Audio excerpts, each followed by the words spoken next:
J'enfile mon gilet pare-balles. Pour les ambulanciers de Kharkiv, c'est devenu la routine. Sortir sous les bombes russes pour soigner les blessés. C'est clair que c'est dangereux de travailler sur la ligne de front. Mais si ce n'est pas nous, alors qui le fera? Direction Saltivka, un quartier du nord de Kharkiv pilonné nuit et jour par l'artillerie de Vladimir Poutine.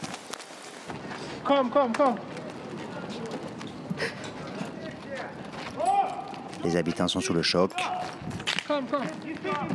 Plusieurs missiles Grad viennent de frapper le secteur. Ne pleure pas, ne pleure pas. L'un d'eux a éventré cet immeuble résidentiel.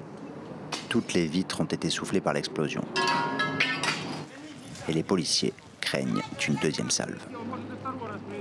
Dégagez, dispersez-vous, dispersez-vous. De l'autre côté de la rue, c'est un centre commercial qui a été touché. Casernes, écoles ou hôpitaux. L'artillerie russe ne fait pas dans le détail. Depuis le 24 février, les pompiers de Kharkiv sont au feu nuit et jour. Et le pire, c'est qu'ils bombardent souvent, plusieurs fois, le même point. Nous avons eu des victimes dans nos rangs.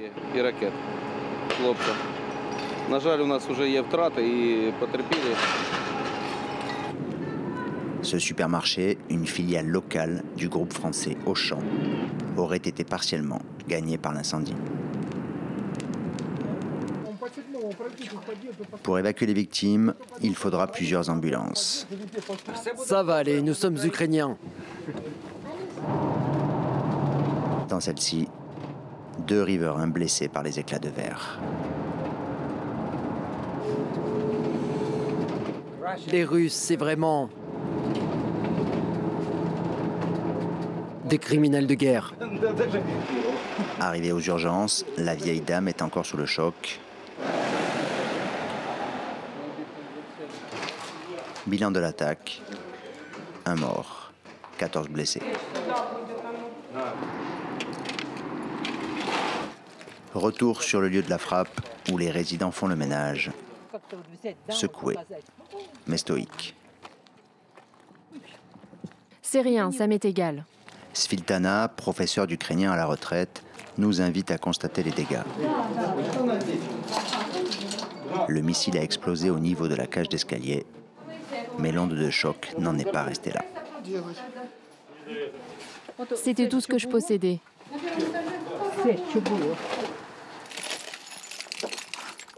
Ah, celui-ci a survécu. Ça me fait tellement plaisir.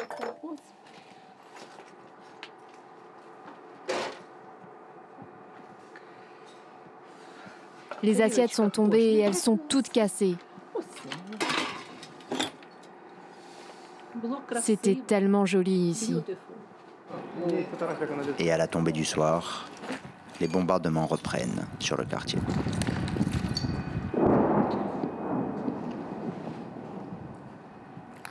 D'après ces résidents, environ 80% des habitants ont fui ce quartier du nord de Kharkiv. Ceux qui sont encore là ont appris à vivre sous les bombes. Ils disent que Kharkiv est leur ville et qu'ils y resteront.